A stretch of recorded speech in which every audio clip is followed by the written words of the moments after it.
So, okay, so we get the 3 to 5 proposals out, get everybody's opinion. This is the one we're doing. We've already got 6 pages. We know the main details fleshed out.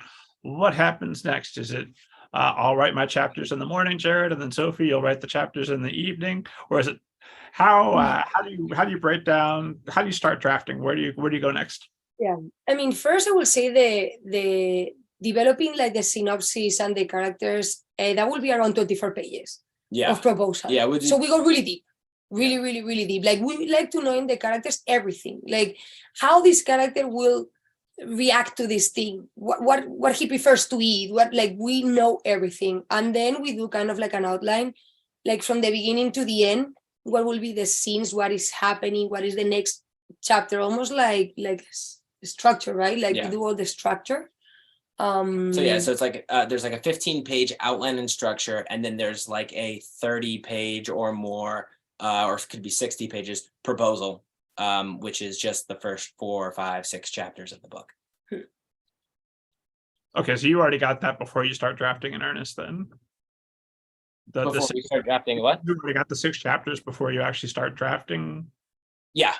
We already have that, because in that way we know at the beginning. That way we can show it to our agents, we can show it to our publishers and be like, hey, this is where we're going. They'll know what we're doing. Because we have the synopsis. So with the synopsis, you can tell how it's going to go the book. And then is when we start really deep into chapter by chapter what's going to happen. And then we pick up on page 30, or we pick up on page, for retros, we picked up on page 80. And you just keep running, and you get to the end from there. Mm-hmm. But it's fun because once we actually start, we're like, oh, we already are in it. So then when it's really time to sit and do it, we've already done all of this preparation. We're ready to go. Like I know all the characters. I know what do you want them to do? Oh, save someone, done. Run away. I know how to. Go to class. I know what to do. I mean, it's like you want to cut your vegetables before you cook. You don't want to do it all at the same time. So what? Plot seems more or less straightforward. Once you've ironed that out, you know what's going to happen. I never want to say something's the easy part, because it's all easy and fun, and it's also all really hard. I know that. But one character split between 2 people. How much do you need to know that character to know they're going to be consistent? Because I assume you're meeting them and getting to know them along the way as you're writing them and as you're going back and making changes. Do you guys sit down and write out like a full character sheet? And if so, how much do you need to know about that character so you're both on the same page with who this person is? A great question. I would say I have a lot of the character from me is here. And then Jarrod will start to ask me, because normally our protagonist is a female teenager, so Jarrod normally has to ask some questions like there's still a lot of things that I will never know about a woman's brain, so even to this point in my life, so I'm always having to ask and learn and be humble in that respect of what is she really thinking. And it's true, I'm getting better and better at it and learning more and more as time goes on. But it's definitely, Sophie will kind of create the character, the idea of the character. Sometimes I'll do a pass on some pages, and she'll go, no, it's more like this. So then we kind of knead it like bread. And then once the 20 pages are done or 15 pages are done, then I kind of have a pretty decent handle on who that character is. And when we're writing things that are more plot heavy, I feel like I'll track it pretty more or less fine. But then if it's just a whole bunch of girls talking, hanging out, and there's banter, and maybe I enter in that, Sophie's going to be like, I don't think they're going to talk that way. I don't think they're going to talk about the male love interest in that regard. And she'll have her input and her way to take the story and decide how that scene goes. So, and then I think that for us, like, one thing is characters, and then we have thriller, and then we have action, day-to-day things. No, they go to class, and then they're going to go home, and then they're going to the movies. And with all that, when you know the characters, you don't need to prepare that much. You just know how they're going to go to the movies or how they're going to react to every situation. And I think that you start to you don't know the characters. You know the characters, but you don't know, they need to grow, right? And you grow with the characters. And I think that that's really interesting, because that we do it together. One thing is knowing the character, but then it's like how we can push these characters so it grows. And Jarrod is really good at proposing ideas of, if we show this conflict, this character will need to grow. And then it's like, oh, okay, let's go that way. Yeah, I feel like we're all provide, or I'll help out more in like the structure or pacing. You'll help out more in the characters, and then you also bring the thrilling aspect. Yeah, I love plot and twists. I love it. I'm addicted. More the character plot twists, and I'll be more, structure and pacing. Yeah.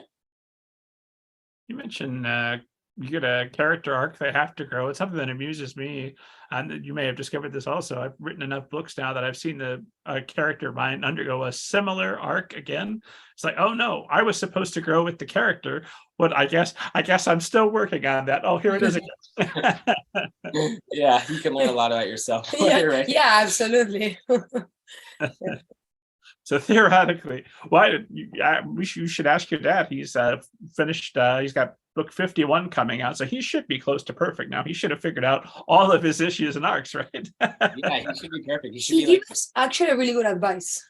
Oh yeah, Father, about character. Last time he was reading Retro, and he just told us something I think is really important. He was like, even if it's annoying for your plot, make sure the characters react the way real people will react. Like, don't make it convenient for your plot. Even if you need to delay something, a scene or whatever, make sure they're always like believable.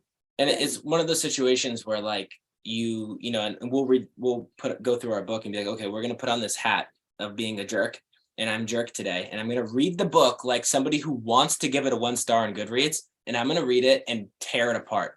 And I'll do that, and then I can go through and be like, okay, what are the things that are total crap that 1 star jerk wrote? But what are some of the things that are like, you know what, maybe we could do better, and maybe this character's not being realistic, and maybe it's a little forced and convenient for the plot. And usually to solve that issue that that you were saying that my dad had brought up, it's actually fairly easy usually. Like if somebody just goes up to a house and they break the window and break through the window, that doesn't make any sense. A normal person will try the door first. So you must make sure the door is locked. Yeah. You have to make, and those are those little things, but like it takes you out of the story. If you don't track it. That's wonderful advice. Well, that dovetails nicely with the question I was dying to ask. Having collaborated, I'm assuming you will collaborate again with your father, Jarrod. How I assume there have to be some major differences in collaborating with him versus collaborating with Sophie. Oh yeah, it's a total world of difference. I mean, writing with my dad it's interesting in the fact that we'll write very quickly, but it's because I kind of learned to write through him, or I was emulating, at least in young adult, kind of growing up, kind of emulating his style a little bit, of just as a reference of this is how you write. And then he was my mentor growing up, so he would say, hey, this isn't working. So I kind of naturally turned into, in some regards, my own self, but also a little version of him in some ways. So writing with him was really seamless. It was really easy to go in between characters, and it would go very quickly. But he's a creator and has his own ideas of where he wants to take things, and I have my own strong ideas of where I want to take things. So kind of breaking off as my own creator is definitely something that I did with Sophie.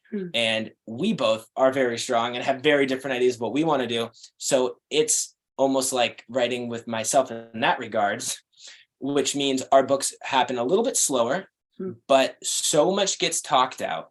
There's a lot more planning. There's a lot more things are really, really, really fine-tuned and thought out in a degree that I've never experienced before. And there's a lot of disagreeing, and then there's a lot of fixing those disagreements to be at a point where we're both really happy. But I think that's what makes it great, because it's like, if we're able to write something that then somebody in Europe who's also, Sophie comes from a different culture, different gender, different religion, different, first language, everything. So it's like, if both of us can be happy with something, then that means we've just, spread our breadth of who we can satisfy that much further. So I guess the trick will be to, as you're going forward, both creatively and romantically, to not become, how couples get to a certain age, they start to look alike. Try and avoid that. Stay separate so that you'll have 2 different perspectives on your stories. People have asked us if we were related before. I guess it's our smile, but like, ew, no. I think, ew, no, and I don't think we are morphing into each other. No. Like a lot of those older couples, you see a picture and they just look the same. We're not there yet. We're not there yet. Give us 50 more books. I'm married up. My wife is way more attractive than me, so I hope it never happens.